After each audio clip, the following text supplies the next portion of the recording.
Hi ಎಲ್ಲರಿಗೂ ನಮಸ್ಕಾರ. Welcome back to my YouTube channel. ಎಲ್ಲರೂ ಹೇಗಿದ್ದೀರಾ?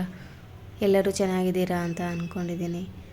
ಇದು ಶುಕ್ರವಾರ ಬೆಳಗ್ಗೆ ಮಾಡಿರೋದು ವಿಡಿಯೋ. ಯಾರೆಲ್ಲ ಈ ವಿಡಿಯೋ ನೋಡ್ತಾ ಇದ್ದೀರಾ, ಲೈಕ್ ಮಾಡಿ, ಶೇರ್ ಮಾಡಿ, ಸಬ್ಸ್ಕ್ರೈಬ್ ಮಾಡ್ಕೊಳ್ಳಿ, ಹಂಗೆ ಸಪೋರ್ಟ್ ಮಾಡಿ.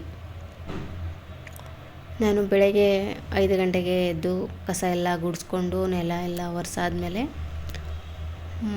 ಮಕ್ಕಳೆಲ್ಲ ಸ್ಕೂಲಿಗೆ ಹೋದ್ಮೇಲೆ ಇದು ಪೂಜೆನ ಮಾಡ್ತಾಯಿದ್ದೀನಿ. ದೇವ್ರ ಪೂಜೆ ಬೆಳಗ್ಗೆ ಪೂಜೆ ಎಲ್ಲ ಮುಗಿಸ್ಕೊಂಡು ನಾಷ್ಟಕ್ಕೆ ರೆಡಿ ಮಾಡಬೇಕು. ಅಂದರೆ ನಾನು ನಿನ್ನೆ ದೋಸೆ ಹಾಕಿದ್ದೆ, ರಾತ್ರಿನೇ ಹಿಟ್ಟೆಲ್ಲ ರುಬ್ಬಿಟ್ಟು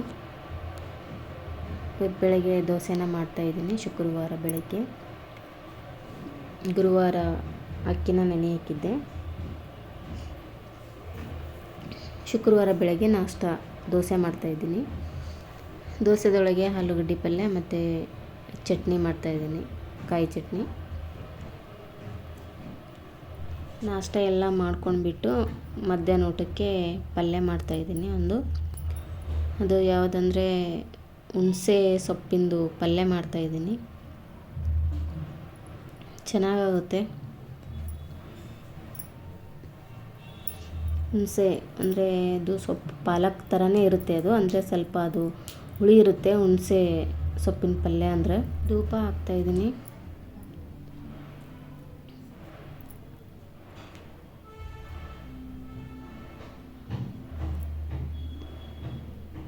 ಬೆಳಗ್ಗೆ ಅಂದರೆ ಸಾಯಂಕಾಲ ಬೆಳಗ್ಗೆ ಧೂಪ ಹಾಕಬೇಕು, ಒಳ್ಳೆಯದು.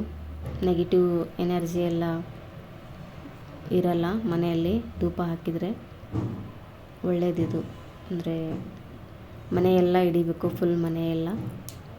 ನಾನು ಆಚೆ ಹೊಸ್ತಲೆಲ್ಲ ಒರೆಸ್ಕೊಂಡ್ಬಿಟ್ಟು ವಿಭೂತಿ ಕುಂಕುಮ ಹಚ್ಚಿ ರಂಗೋಲಿ ಹಾಕಿಬಿಟ್ಟು ಧೂಪನ ಹಿಡಿದ್ಬಿಟ್ಟು ಇವಾಗ ನಾನು ಪೂಜೆ ಎಲ್ಲ ಮುಗೀತು. ಇವಾಗ ನಾಷ್ಟ ಮಾಡಬೇಕಂತೇಳಿ ಮಾಡ್ತಾಯಿದ್ದೀವಿ. ದೋಸೆ ಹಾಕೋತಾ ಇದ್ದೀವಿ ಬೆಳಗ್ಗೆ ನಾಷ್ಟಕ್ಕೆ.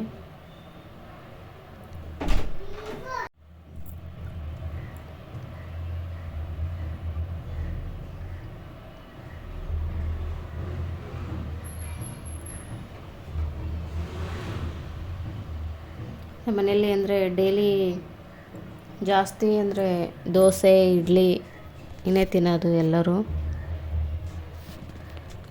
ಉಪ್ಪಿಟ್ಟು ಅದು ಕಡಿಮೆ ತಿನ್ನೋದು. ಮಕ್ಕಳೆಲ್ಲ ಬರೀ ದೋಸೆನೇ ಕೇಳ್ತಾರೆ ಎಲ್ಲರೂ. ಹಾಗಾಗಿ ಜಾಸ್ತಿ ದೋಸೆ ಇಡ್ಲಿನೇ ಮಾಡ್ತೀವಿ.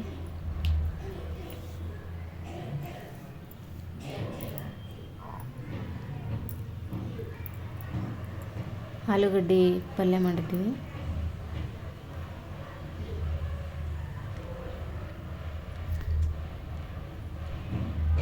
ಇದು ಕೆಂಪು ಚಟ್ನಿ.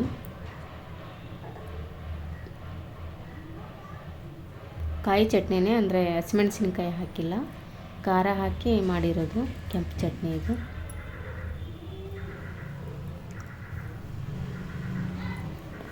ನಾಷ್ಟ ಎಲ್ಲ ಮುಗಿಸ್ಕೊಂಡು ಇದು ಪಲ್ಯ ಮಾಡ್ತಾಯಿದ್ದೀನಿ ನೋಡಿ.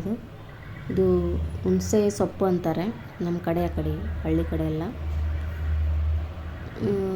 ಇದು ಪಾಲಕ್ ಥರನೇ ಇರುತ್ತೆ ನೋಡ್ಲಿಕ್ಕೆ, ಅಂದರೆ ಹುಳಿ ಇರುತ್ತೆ ಸ್ವಲ್ಪ. ಚೆನ್ನಾಗಾಗುತ್ತೆ ಪಲ್ಯ ಇದು. ನಾನು ಒಂದು ಸ್ವಲ್ಪ ತೊಗರಿಬೇಳೆನೇ ತೊಗೊಂಡಿದ್ದೀನಿ, ತೊಳ್ಕೊಂಡ್ಬಿಟ್ಟು ಇಟ್ಟಿದ್ದೀನಿ. ಒಂದು ಕಟ್ ಮಾಡಿದ್ದು ಈರುಳ್ಳಿನ ಹಾಕ್ತಾಯಿದ್ದೀನಿ, ಸಣ್ಣಗಾಗಿ ಕಟ್ ಮಾಡಿರೋ ಈರುಳ್ಳಿ. ಒಂದು ಟೊಮೊಟೊ ಹಾಕ್ತಾಯಿದ್ದೀನಿ.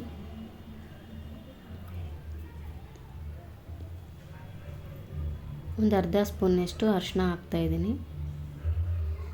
ಸಾಂಬಾರು ಮಸಾಲ, ಗರಂ ಮಸಾಲ ಮತ್ತು ಧನಿಯಾ ಪೌಡ್ರು, ಜೀರಿಗೆ ಪೌಡ್ರು ಹಾಕ್ತಾಯಿದ್ದೀನಿ. ಖಾರ ಹಾಕ್ಕೋತಾಯಿದ್ದೀನಿ. ನಿಮ್ಗೆ ಎಷ್ಟು ಬೇಕೋ ಅಷ್ಟು ಖಾರ ಹಾಕ್ಕೊಳ್ಳಿ.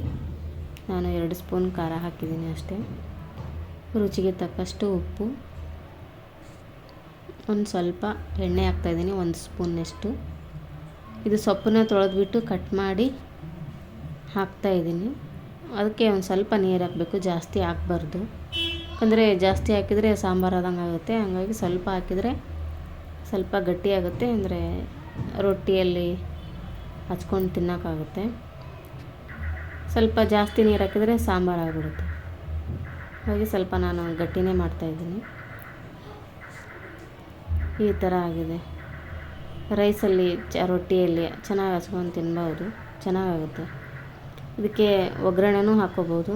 ಬೆಳ್ಳುಳ್ಳಿ, ಅದು ಜೀರಿಗೆ, ಸಾಸಿವೆ, ಬೆಳ್ಳುಳ್ಳಿ ಎಲ್ಲ ಹಾಕಿಬಿಟ್ಟು ಒಗ್ಗರಣೆನೂ ಹಾಕ್ಕೋಬೋದು. ನಾನು ಒಗ್ಗರಣೆ ಹಾಕಿಲ್ಲ, ಚೆನ್ನಾಗಾಗುತ್ತೆ ಇಷ್ಟೇನು.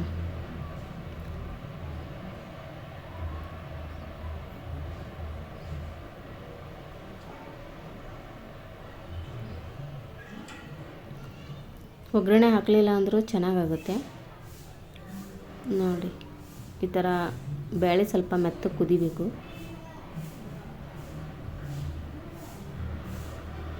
ಒಂದು 3 ವಿಸಿಲ್ ಹೊಡೆಸ್ಕೋಬೇಕು ಅಷ್ಟೇ. ನಾವೆಲ್ಲ ಕುತ್ಕೊಂಡು ಸೊಪ್ಪು ಸೋಸ್ತಾ ಇದ್ದೀವಿ. ಆಕಿನೂ ಬಂದಳು, ಜ್ಞಾನ ಸೋಸ್ತಾ ಇದ್ದಾಳೆ, ನುಗ್ಗೆಕಾಯಿ ಸೊಪ್ಪನ್ನು ಸೋಸ್ತಾ ಇದ್ದಾಳೆ. ಬೆಳಗ್ಗೆ ತೊಗೊಂಡು ಬಂದಿದ್ದರು, ಅದು ಎಲ್ಲ ಹಂಗೆ ಇಟ್ಟು ಸಾಯಂಕಾಲ ಟಿ ವಿ ನೋಡ್ತಾ ಹಂಗೆ ಸೊಪ್ಪು ಸೋಸ್ತಾ ಇದ್ದೀವಿ. ಸೋಸ್ಬಿಟ್ಟು ಎಲ್ಲ ಕವರಲ್ಲಿ ಕಟ್ಟಿ ಫ್ರಿಜ್ಜಲ್ಲಿ ಇಟ್ಬಿಡ್ತೀವಿ. ಒಂದು 2-3 ದಿವಸ ಆಗೋಷ್ಟು ಸೊಪ್ಪು ಇದೆ. ಇವತ್ತಿನ ವಿಡಿಯೋ ಇಷ್ಟವಾದರೆ ಲೈಕ್ ಮಾಡಿ, ಶೇರ್ ಮಾಡಿ, ಸಬ್ಸ್ಕ್ರೈಬ್ ಮಾಡ್ಕೊಳ್ಳಿ, ಹಾಗೆ ಸಪೋರ್ಟ್ ಮಾಡಿ. ಇವತ್ತಿನ ವಿಡಿಯೋ ಇಲ್ಲಿಗೆ ಎಂಡ್ ಮಾಡ್ತಾಯಿದ್ದೀನಿ. ಬಾಯ್.